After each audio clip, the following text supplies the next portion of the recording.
ഞാൻ രമ്യ ഹരിശങ്കർ. നിങ്ങൾ ആദ്യമായിട്ടാണ് എൻ്റെ ചാനൽ വിസിറ്റ് ചെയ്യുന്നതെങ്കിൽ എല്ലാവരും ആ സബ്സ്ക്രൈബ് ബട്ടൺ ക്ലിക്ക് ചെയ്യുക. അതോടൊപ്പം സൈഡിലുള്ള ബെല്ലൈക്കണും ക്ലിക്ക് ചെയ്യുക. അപ്പോൾ ഞാൻ പുതിയ വീഡിയോ ലോഡ് ചെയ്യുമ്പോൾ നിങ്ങൾക്ക് അതിൻ്റെ notification. Hi guys, welcome back to my channel. ഇന്ന് ഞാൻ കാണിക്കാൻ പോകുന്നത് ഓംലെറ്റ് ആണ്. എല്ലാവർക്കും ഓംലെറ്റ് ഉണ്ടാക്കാൻ അറിയാം.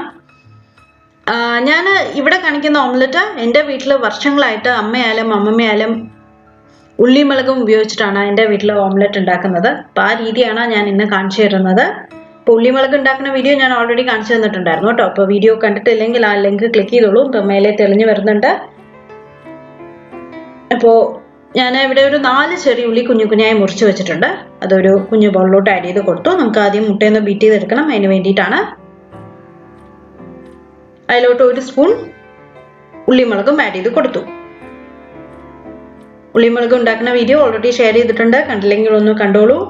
ഇഡ്ലിക്കും ദോശയ്ക്കും ഉപ്പേരികൾക്കും മെഴുക് പുരട്ടികൾക്കും ഒക്കെ നമുക്ക് യൂസ് ചെയ്യാം. 1 സ്പൂൺ ഉള്ളിമുളക് ആഡ് ചെയ്തു.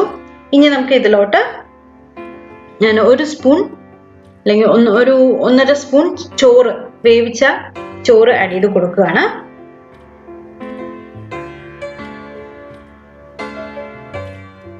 ഏത് ചോറായാലും കുഴപ്പമില്ല. ഞാനിവിടെ യൂസ് ചെയ്യുന്ന ചോറ് പൊന്നിയരിയാണ്. അതിലോട്ട് 1 മുട്ട പൊട്ടിച്ചൊഴിക്കുകയാണ്. പിന്നെ 1 നുള്ള മഞ്ഞൾപ്പൊടി കൂടെ വേണം. എന്നിട്ട് നന്നായി ഒന്ന് ബീറ്റ് ചെയ്തെടുക്കുക. ഓംലെറ്റ് ഉണ്ടാക്കുന്ന രീതി എല്ലാവർക്കും അറിയാം. അതിലുള്ള കോമ്പിനേഷൻ മാത്രമേ പറഞ്ഞു തരേണ്ട ആവശ്യമുള്ളൂ. 1 നുള്ള മഞ്ഞൾപ്പൊടി ആഡ് ചെയ്ത് കൊടുത്തു.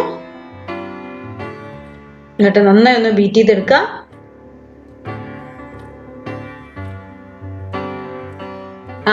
ഉള്ളിമുളകും മുട്ടയോടൊപ്പം നന്നായി ബീറ്റ് ആവണം. ചോറിട്ടിട്ട് ഒന്ന് ഉണ്ടാക്കി നോക്കൂ കേട്ടോ. നല്ല ടേസ്റ്റാണ്. കറിവേപ്പില ഉണ്ടെങ്കിൽ എക്സ്ട്രാ കുറച്ച് കറിവേപ്പില കീറി ആഡ് ചെയ്ത് കൊടുക്കാം. ഞാൻ ഉള്ളിമുളകിലും ഓൾറെഡി കറിവേപ്പില ഉള്ളതുകൊണ്ട് ഞാൻ പിന്നെ ആഡ് ചെയ്ത് കൊടുത്തില്ല. നന്നായി ഒന്ന് ബീറ്റ് ചെയ്തോളൂ. എന്നിട്ട് ഒരു പാൻ വെക്കുക. ദോശക്കല്ലോ അല്ലെങ്കിൽ ഒരു പരന്ന പാൻ വെക്കുക. ചൂടാക്കാൻ വെക്കുക. അതിലോട്ട് ഏകദേശം 1.5 സ്പൂൺ വെളിച്ചെണ്ണ ഒഴിച്ചു കൊടുക്കുകയാണ്. എണ്ണ ഒന്ന് ചൂടാവട്ടെ. എണ്ണ ചൂടായാൽ നമ്മൾ ബീറ്റ് ചെയ്ത് വെച്ച മുട്ട അതിലോട്ട് ഒഴിച്ചു കൊടുക്കണം. പിന്നെ അറിയാലോ, ഓംലെറ്റ് സാധാരണ നമ്മൾ ഉണ്ടാക്കുന്ന പോലെ തന്നെ ഒരു സൈഡായ തിരിച്ചിട്ട് കൊടുക്കുക. മറ്റേ സൈഡും കൂടെ ആയ ഒരു പ്ലേറ്റിലോട്ട് വാങ്ങി വയ്ക്കുക. പിന്നെ ചോറിനൊപ്പോ വെറുതെ കഴിക്കാനോ ഒക്കെ കഴിക്കാം. ഇത് ചോറിനൊപ്പം കഴിക്കാനായിരിക്കും കുറച്ചുകൂടെ ടേസ്റ്റ്. അപ്പം എണ്ണ ചൂടാവട്ടെ. എണ്ണ ചൂടായി കഴിഞ്ഞാൽ കണ്ടില്ലേ, എണ്ണ നന്നായി ചൂടായിട്ടുണ്ട്. ഇനി നമുക്ക് ബീറ്റ് ചെയ്ത് വെച്ച മുട്ട ആഡ് ചെയ്ത് കൊടുക്കാം. ഞാനിവിടെ യൂസ് ചെയ്യുന്നത് അയൺ തവയാണ്. ഇരുമ്പിന്റെ പാനാണ്. നോൺ സ്റ്റിക്ക് ആണ് കയ്യിലുണ്ടെങ്കിൽ നോൺ സ്റ്റിക്ക് വെച്ച് ചെയ്യാം.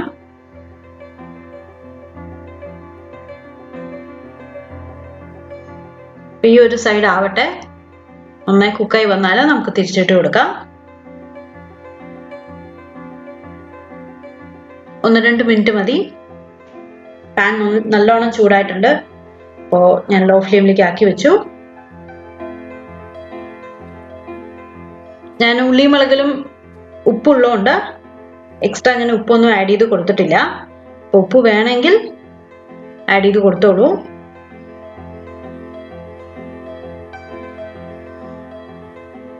അല്ലെങ്കിൽ 1 നുള്ള ഉപ്പ് വേണമെങ്കിൽ ആഡ് ചെയ്ത് കൊടുക്കാം. ഞാൻ ഉള്ളിമുളകിലുള്ള ഉപ്പ് വെച്ചിട്ട് തന്നെ അഡ്ജസ്റ്റ് ചെയ്താണ്. ഒരു സൈഡ് ആയിട്ടുണ്ട്. ഞാൻ തിരിച്ചിട്ടു. ഇത്രയേ ഉള്ളൂ. ഇനി ഒരു 2 സെക്കൻഡ് കൂടെ വെച്ച് കഴിഞ്ഞാൽ നമ്മുടെ ഓംലെറ്റ് റെഡി ആവും. അത് കഴിഞ്ഞ് ഞാൻ ഒരു പ്ലേറ്റിലോട്ട് സെർവ് ചെയ്യും. എന്നിട്ട് ഹസ്ബൻഡിന് കൊണ്ടി കൊടുക്കും. ഹസ്ബൻഡ് ചോറ് കൂട്ടി കഴിക്കും. ഓക്കെ. അപ്പം എന്തായാലും ഇതുമാതിരി ഒന്ന് ട്രൈ ചെയ്ത് നോക്കൂ. ഇഷ്ടമായാൽ പിന്നീട് നമുക്ക് കഴിക്കാമല്ലോ. ഇതേമാതിരി ഉണ്ടാക്കി കഴിക്കാമല്ലോ. ഉള്ളിമുളക് ഉണ്ടെങ്കിൽ കുറേ കാര്യങ്ങളൊക്കെ നമുക്ക് യൂസ്ഫുൾ ആവും. അപ്പോൾ ഈ സൈഡും ആയിട്ടുണ്ട്. ഞാൻ ഇനി ഒരു പ്ലേറ്റിലോട്ട് ആക്കി കഴിഞ്ഞൊക്കെ ഉണ്ടല്ലോ. ഇപ്പം ഇത്രയേ ഉള്ളൂ. പുതിയ വീഡിയോ ആയിട്ട് നമുക്ക് വീണ്ടും കാണാം. എല്ലാവരും ട്രൈ ചെയ്തിട്ട് അഭിപ്രായം പറയുക.